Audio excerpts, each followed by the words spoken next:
Steel plant కార్మికులు మీరు సంఘాలు ఉన్నాయి కదండి, సంఘాలు ఉన్నప్పుడు మీరు కూర్చోబెట్టి వీళ్ళు ఒక్కొక్క ప్రభుత్వం వచ్చినప్పుడు ఒకవేళ బిహేవ్ చేస్తాయి సంఘాలు. నాకు ఇబ్బంది ఏముందంటే సంఘాలు అనేవి ఇర్రెస్పెక్టివ్ ఆఫ్ ఏ ప్రభుత్వం వచ్చింది ఏ ప్రభుత్వం పోయింది అనే కంటే కూడా సంఘం కార్మికుల సంక్షేమం కోసం ఇర్రెస్పెక్టివ్ ఆఫ్ మనం ఎవరు బాగా చేయగలం అని ఆలోచించాలి తప్ప మీరు వైసీపీ వచ్చినప్పుడు కాంప్రమైజ్ అయిపోయి వైసీపీ వచ్చినప్పుడు ఈ స్థలాలని మనం ప్రైవేటీకరణ చేసేద్దాం వాళ్ళతో ఇవి వాస్తవంగా చెప్పగలం.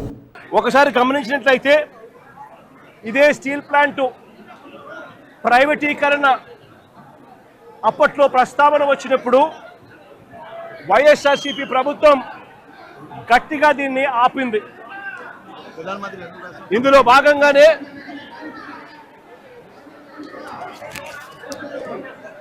భాగంగానే అప్పట్లో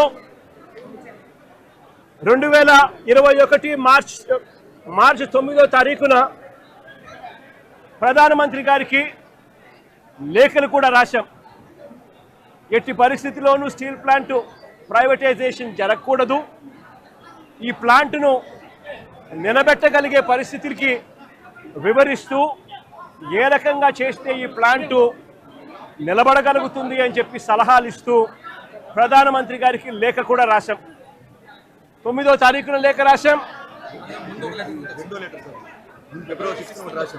అదే మాదిరిగా ఫిబ్రవరి 6 కూడా రెండో లేఖ కూడా రాశాం.